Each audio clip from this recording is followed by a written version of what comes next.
大家好，我是弄成艾弗瑞。有点空虚的澳门3日行终于被我讲完了。接下来的旅行应该就是9月会去普吉岛，10月会去越南河内，12月会去帛琉潜水，跟3月还4月会去北海道滑雪。比较特别的应该是10月份的河内吧。10月份的河内是最近拉班表出来，发现双十连假有休假，然后礼拜六到礼拜二的这期间机票搭乘越南的联航越捷航空，晚去早回的话，机票从 Agoda 订只要5800多块，从官网订是要6200啦。Agoda 那时候订是有优惠，少400块。那班机时间其实也是蛮幽默的，第一天礼拜六是晚上7点的飞机。去9点多到，然后最后一天第4天礼拜二是早上7点的飞机飞回来，也是9点多到台湾。实际玩就玩中间的2天吧。这样算起来，我觉得玩也不会不划算，因为越南河内8月15号越南才改签证方式，它之前是要用旅行社代办的方式，所以它的价钱依你旅行社不同，可能会到3、4千块。那8月15号，越南观光旅游更改成线上电子签，就统一为25块美金，整个方便旅人很多啊。然后越南的物价实在是蛮便宜的。我订了2晚，在越南环建湖附近老城区，2晚1800多块2个人，那房间也蛮大的，双人床，含早餐，这样一个人一个晚上大概是450多块台币吧。然后最后一晚，因为是早上7点的飞机飞回台湾，又不想住机场，太累了，是年纪有点到了，住机场实在是太艰困了，所以住了河内内排机场第2航厦的胶囊旅馆，2个人一个晚上也是1800多块啊，所以它价钱等于是市区的2倍。不过交通方便吧，就睡一晚也不贵。然后疫情前有去过了下龙湾，还不错。这次想要去鹿龙湾，然后它市区很多好吃的东西啊，所以这次想说带着艾米丽在市区乱晃，可能一天去鹿龙湾，一天租摩托车在市区里面到处跑跑照、吃东西跟逛逛吧。人家说的越南洗头我是蛮有兴趣的啦，便宜，然后说按摩啊、刮胡子、哩哩噜噜的。可是唯一看到旧城区的那一间30 shine，他的评价又很差，他是说他专门载观光客，所以想说租个摩托车可能可以去找附近服务本地人的越南洗发店吧。找房间的话，艾弗瑞习惯是从 Booking.com 订啊。Booking.com 以前很方便，它的价钱就是你搜寻这一段期间的总价，没有含税金，不像 Hotels.com 或是 Agoda 还有加另外的税金还要算。然后有一些是 per night 嘛，每一晚的价钱啊。Booking.com 很单纯，就是总价，就是你这一段时间内多少钱，我觉得是最单纯的。不过现在 Booking.com 好像也学坏了，还是涨价，但是它税金也要另外加，它的资讯等于是没那么公开啊。我大概找个2、3个网站看饭店，看好就会订了。那订完我也不会再去比价，因为下好离手。我是觉得如果一件事情要重复、一直在重复的去做，才能确保最便宜的话，我觉得这时间精力实在是不太值得。然后订的话，基本上都会找免取消费的吧，毕竟意外那么多，如果价钱不会差太多的话，一定是订免取消的。然后要订那种不能取消的，一定是超级便宜。对了，通常订房网站最便宜的，我比较起来都是 trip.com，trip.com，就是大陆的携程网。如果他的房源是比较少，可是如果房源有的话，Trip.com 通常都是所有订房网站中最便宜的。不过它的缺点是它没有跟 Shopback 或任何回馈网站合作。起码我不知道，我不确定是不是有一些我知道的有。那像我订 Booking.com 的话，我都会从 Shopback 去连接，它大概都有5.5%的回馈啊。如果订的时候有特别活动，可能会到8%、10%之类的。Trip.com 比较麻烦的是，它回馈的方式是用 Coin 的方式，它是下次消费的时候才能回馈，比较不这么直觉啊。像上次澳门行的话，如果住巴黎人 Booking.com 订大概要2个晚上，可能要24000块，可是在 Trip.com 只要2万块，所以我是习惯 Booking.com 看完以后，看完房源再去看 Trip.com。毕竟 Booking.com 的整个界面我都很习惯，它的评语啊，就是它评价点进去还可以看它的服务啊、WiFi 啊，然后点是房间干不干净，跟大家的评价好不好。Booking.com 用的人多，它的评价回馈我是觉得比较完整，比较能一目了然啊。Trip.com 它的评语就比较少一点，不过 Trip.com 很多有第三方合作的厂商提供一些很特别的服务，像上次在台北订了一间万豪的酒店，它其他的通路订就是一样的价格，可是在 Trip.com 订，它竟然有送一次 Model Y 的接送，不管是去机场、火车站或是哪里，所以那时候就去订了 Trip.com， 然后做了 Model Y 的接送到火车站，就为了要体验一下特斯拉。所以我是觉得，如果你看好饭店的话，可以再去 Trip.com 去确认一下有没有特殊的special package 或是便宜的价格，蛮值得特别去看一下的啦。虽然台湾好像不是很多人习惯从这个地方网站去预订房间。然后以前规划行程是习惯用大陆的一个网站啊，叫做穷游网。它其实我觉得它功能还蛮妖孽的。它每天可以有一个页面，然后页面里面有地点，地点你可以跟他说，你这段时间你要是去日本的东京啊，或大阪，或是越南河内、韩国首尔等等等。你输入地点以后呢，它就有一连串的那个旅行地点给你选，然后你就可以自己挑，然后或是你自己输入，它会带关键字就找出来，然后它在整个页面中呢，可以看在右边可以看到它的地图，所以你排行程呢，你可以直接在同一个画面看出来路线的顺畅程度，然后它同个页面也提供了价钱啊。或是行走距离、大家的评价，或是门票销售等等等，还蛮方便的。可是它差在不知道它是不赚钱还是怎么样，因为毕竟是穷游嘛，可能会穷游的人，他也从这群客群的人身上收不到钱，所以他后来就改烂了。他原本的图资系统是用 Google Map， 他后来改成不知道哪一家的，等于他地点就很不好搜，然后反正用起来就很不舒服。要不然穷网真的很好用，它可以一键输出，像是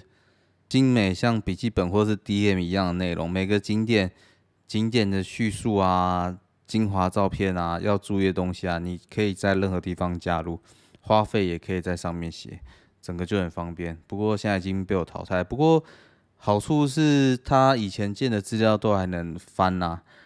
然后穷游网也能去抄别人、copy 别人的行程，等于是你看别人行程好了以后，你可以直接抠到你自己的类似档案里面吧。然后它可以再一键输出 PDF， 变成一个完美的行程夹页这样。不过这没了啦，它现在主要都用 Notion 吧。之前也很想找好用的旅行网站，台湾也是有啦，可是台湾的不是做手机版。要不然就用起来不怎么顺，像穷游网就是手机版跟电脑版都有啊。我是习惯在电脑编辑，然后在手机玩的时候在手机上看嘛。然后现在没有找到类似的产品，可以在电脑编辑、手机上看。在手机上编辑这太痛苦了，这没办法接受。可能人老了吧，可能年轻的人可能可以，可是这个我是觉得操作实在是不太方便。那现在用 Notion 就是也是不错啦，只是 Notion 的入门门槛比较高，它的界面都是英文的，跟了几个平常也有在排行程的人介绍，好像看到这界面马上就放弃了。不过它好处是它可以跟 Excel 一样去筛选资料，然后我们上次像上去白马滑雪，它可以很快的算出你的花费啊。然后上次白马滑雪，因为还有搭到 JCB 的活动，它每一张卡片的回馈上限是有限额的，所以就可以在 Notion 里面抓一个资料表出来，然后分析每一张信用卡，我就 key in 末四嘛，然后它就可以去抓出来，这张卡刷了多少钱，等于每天晚上可以去 review 这件事情，然后事后去结账的话也很方便，你出账你就 key 进去，然后汇率那些，你以后回去要翻资料的话，都有一个记录，很方便啊。只是它入门门槛高，它的使用不像是任何现在，起码我自己用过比较常见的软体，它要从头学，所以我当初弄也是弄蛮久的。不过用习惯以后，是真的觉得蛮好用的，直接可以在 Notion 里面打开 Google Map， 然后输入价钱记账，然后事前规划的那些，比如说参考连结，那也可以在参考连结里创一个参考连结页面，然后有就直接点，不用再去搜索，或有时候实在是会忘记某些关键字，就你有看过这些网站，可是你比如说澳门啊，澳门就是要找那个接驳车的网站，实在是有时候打那关键字出来，你要找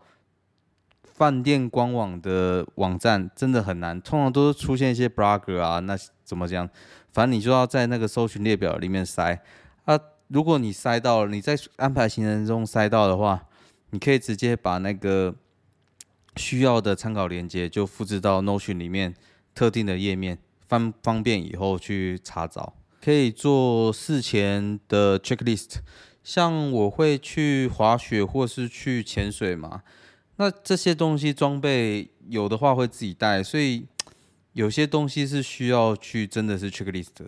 如果没有的话，出国就要买或者再租。那如果比如说你签一个东西就要租全套的话，整个 CP 值就很低落。我带了这么重的东西去，然后还要花钱租，可能有一些不需要用的东西，整个就很麻烦。而且重点是有些东西滑雪或潜水有些东西现场是不一定买得到的，不一定买你合用的，所以 checklist 我就觉得很重要。自助旅行，我觉得事前可能整个旅行的有趣程度，事前规划可能也有占到20%吧，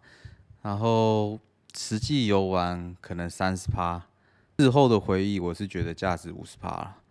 因为你每次看到一次照片，你就觉得再多玩一次。然后，如果你有 data 有好好记录下来，你看到 Notion 里面的行程表，或是之前在全球网里面的行程表，好像又再玩了一次。讲到这个，如果以后任何地方有拍照行程的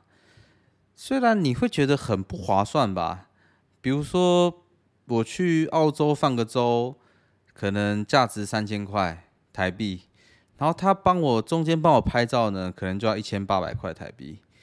你当下可能会觉得真他妈的不划算，我放个周才3000块，我要再多花超过一半的钱才能买下那个照片，很不划算。可是你如果有些角度或是任何东西是你没办法自己拍的，就像我们之前在MSC 地中海游轮上，对我们随时随地都带着相机，带着手机。在拍，可是有些瞬间就是有人捕捉到了，要不然就是穿着漂漂亮亮，大家一起拍，就是摆拍，算是摆拍也好。可是我觉得他每张照片，你用当下的价值去算，铁定是不划算的。可是你买回来，回家看，家里买个电子相框，或是你桌布用轮动，那个每次看，每次都重玩一次。你每看到一次，我就觉得，又花了3000块去玩一次，真的是很值得。有照片一定要买啊！我是觉得，毕竟你当下没买，事后就没办法买了。后悔药是绝对没有人卖的啦。当然，这些前提是你的照片是会翻出来看的，像艾弗瑞是会整理照片，然后家里有买一个电子相框，虽然电子相框是10年前的产品，10年前我们买到现在还在继续用，毕竟那是 Sony 的。可是每次看到照片都觉得很开心。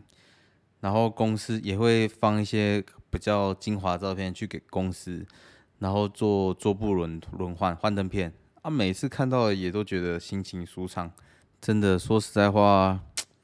我是觉得亚洲人真的是很会算啊，就是你省1块钱就是净收入1块，你多花1块钱就是净消费1块，就是消失了1块钱。可是还有一些虚拟的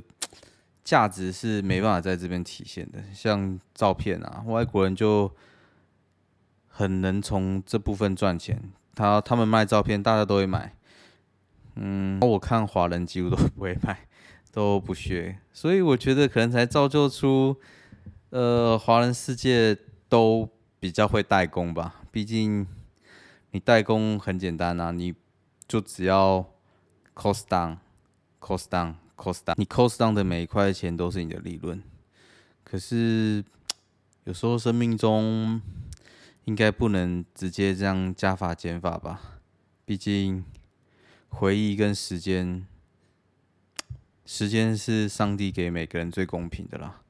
这个资源，不管你再有钱，或是再漂亮、再聪明，每个人的资源都一样。你都花了这个时间，你可以记录当下的美好，不管是留下文字或是相片，这一切都一定是值得的。说着说着，所以艾弗瑞才录这个 podcast。最之前是每天都会录日记的 podcast 给艾米丽，在爱妻日记的 Facebook 粉专打卡，然后还附一点照片给她。那时候就觉得，如果我都留下一点文字记录，都录音的话，那我不如就拿那个录音来做 podcast 吧。想不到真的还不是很简单，自己哩哩噜噜讲跟某个主题讲还是不一样。而且说老实话，我觉得爱妻日记的打卡，艾米丽自己的，虽然她呕心沥血打一个卡，要花一整天3、4个小时、4、5个小时，我都说你是牛角王，钻牛角尖。可是我觉得她写出来的文字才有温度，才有想法。那我之前比如说去韩国，每天录音给她语音转档，然后他再润饰一下，快速发出来的，其实就跟我的个性蛮像，就是流水账，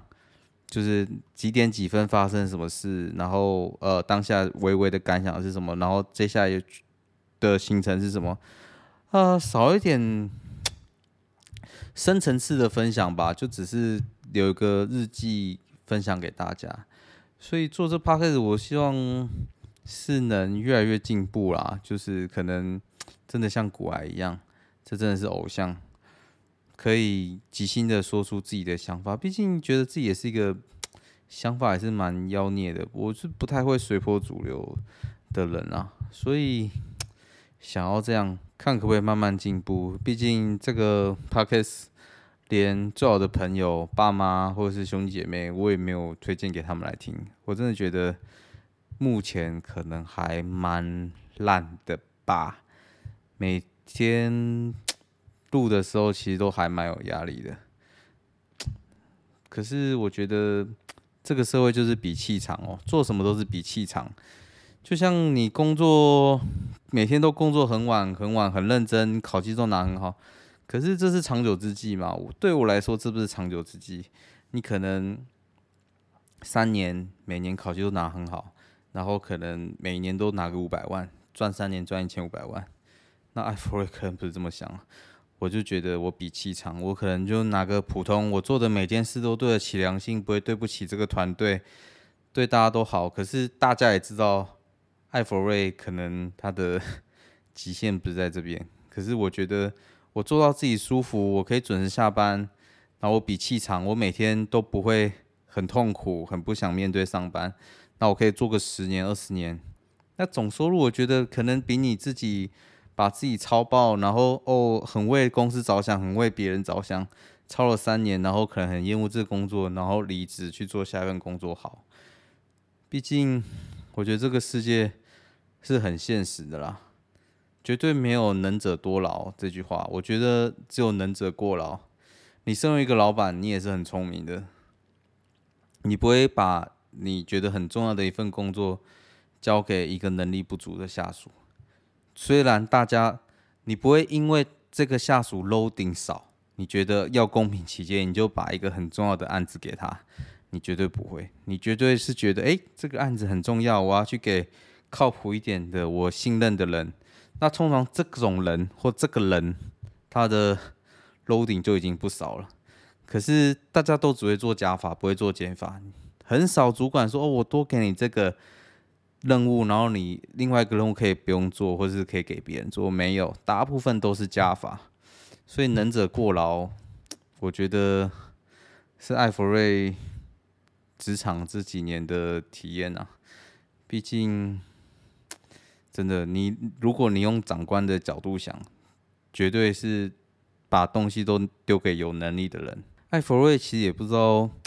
为什么看事情会变成这样，可能是之前自己分析，可能是之前去北京是做，那时候 title 是挂技术经理啦，就是专门 own 一个 project， 然后因为自己的母公司本身对这个不熟，所以是等于是做 coordinator 的技术人员。那时候其实虽然下面没有带人，可是平常打交道都是，比如说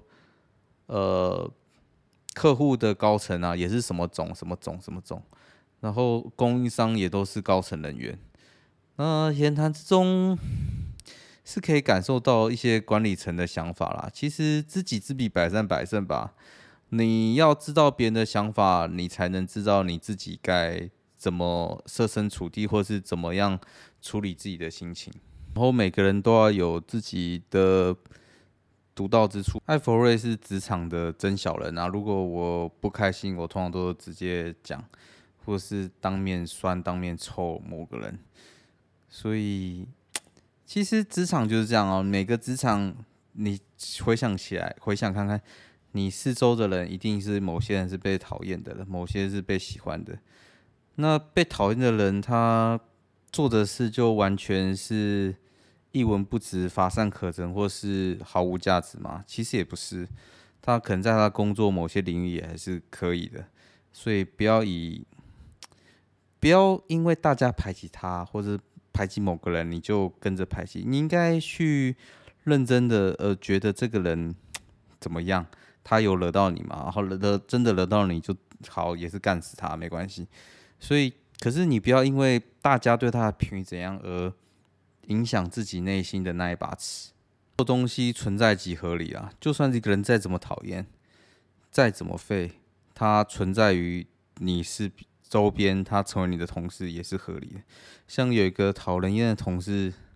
那他的存在价值可能是吸收大家的负面情绪啊。你要这样想，可能如果像大家都会排挤他，那可能大家的负面情绪就是抒发在他身上。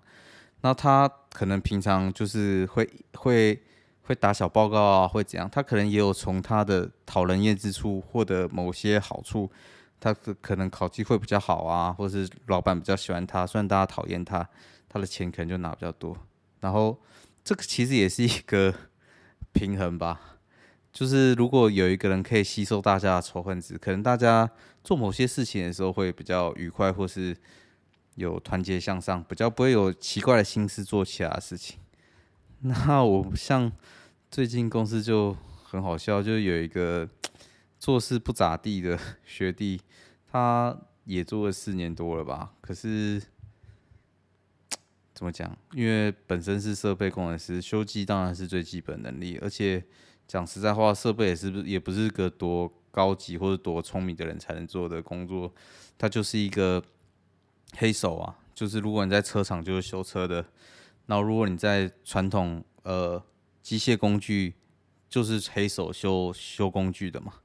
也不是说多高尚或多聪明的职业，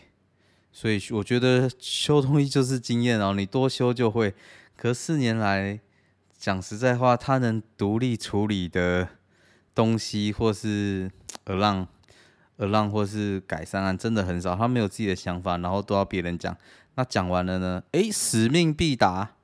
一定会达成。像最近我接他那个大便，我就觉得很生气。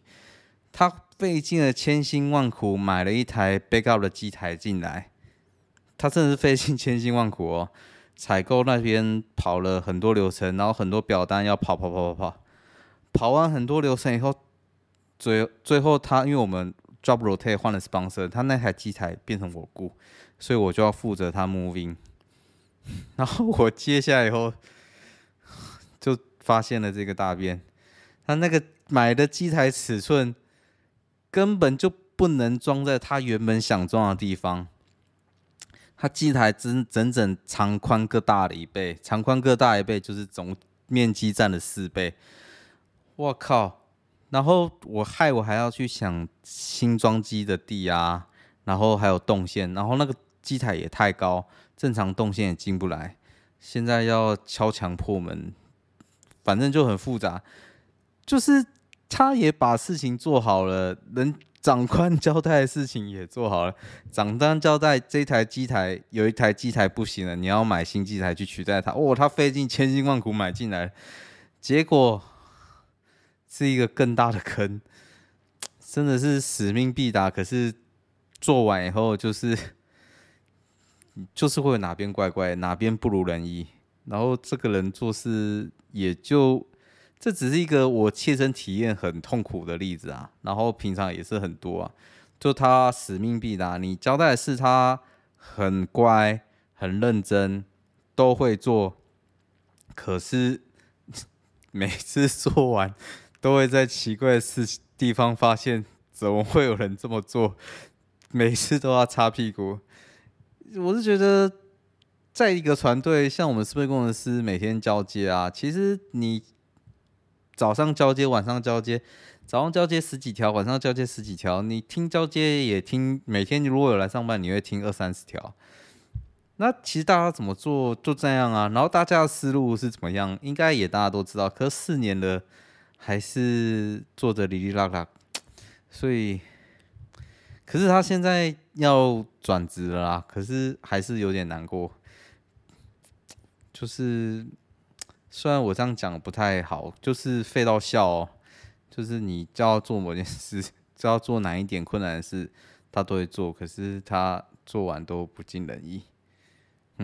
所以，不过我是觉得他可能摆错地方了吧？他可能不适合做设备，他可能适合去做某些需要贯彻上面旨意的地方，比如说采购啊，或是供应商管理啊。反正他可以就是要求某个人做到或某件事做到某个地方，然后他就会很好。虽然我很常骂他，很常靠他啦，说老实话，他造成困扰最多人也是我。可是我真的觉得，说老实话，我还蛮喜欢他的。虽然常常被他做事气到笑，然后也很常骂他，可是我觉得他做事情算是认真吧。可是某些人的磁场就在某些地方可能就不太对，看起来艾弗瑞有进步。这一集这样录也快30分钟，我们下次再见吧。泰国普吉岛前可能还有2集会不知道要讲什么，要想一下主题吧。如果泰国普吉岛去的话，起码就有5集的库存。那我们下次再见。